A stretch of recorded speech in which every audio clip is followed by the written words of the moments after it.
O cerco galego pide maior vixilancia coa sardiña ao finalizar a campaña do Bocarte. Exixen máis medidas a nova conselleira do Mar para evitar a devaluación dun dos produtos estrela do sector. Conta atrás para o fin da campaña do Bocarte, que significará maior volume de capturas de sardiña. A chegada de máis barcos provenientes do norte causará unha baixada no prezo deste peixe, polo que o sector do cerco pide medidas máis estritas para o seu control. Colleu un poquinho de valor, xa máis tamén, porque diz que vai a ser San Antonio, aí en Portugal, tamén colleu un pouco máis de precio. Bueno, e sardiñas, pois, vai habendo, o IVA, a bastantes, porque nós levamos 3 veces os biólogos, levamos a 3 biólogos de Traxa, cada semana un, e viron non o que había, os lances de peixe que se estaban pegando e tal, e ven que está a cousa bastante ben.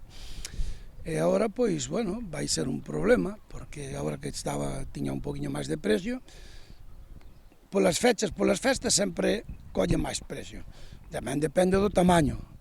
O tamaño, por exemplo, esta noite o barco colleu peixe grande e valeulle 3 euros. Pero despois hubo a quen vendeu tamén a 40 ou a 50 céntimos. Moitos armadores poñen o foco do problema no reparto por históricos, que permite ás grandes embarcacións aproveitar as cotas en beneficio dos barcos de menor eslora. Temos os famosos 10.000 kilos, 5.000 cada 2 días de semana, pódese botar ao tope. Non? Pero pareceme ben tamén, está ben que se cumpla. Aquí o problema da saturación do peixe, claro que vai a ser. Pero aquí o que hubo un problema con isto da sardiña foi aí arriba, onde estaban traballando a anchoa. O primeiro lugar foi aí. Porque resulta que se estaban botando anchoas, escollendo sardiñas, e levando sardiñas para a terra e vendéndoas a 15 e 20 céntimos. Estuveron fastidiando a cuota de aquí. E todo é por estar con eses famosos históricos. Estamos cos históricos e hai que coller peixes, inda que non valan para nada, leválos para a terra, botalos en terra. Por iso, Gonzalo Pérez e moitos outros profesionais do sector demandan firmeza á Consellería do Mar ante a chegada de moitas embarcacións do norte para a sardiña.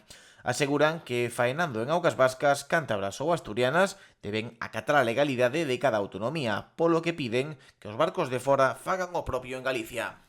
Si cando se vai ao País Vasco hai que cumplir as normas no País Vasco, cos topes que se poñan no País Vasco, en Cantabria e en Asturias, aquí tamén se deben de cumplir cos topes que temos en Galicia.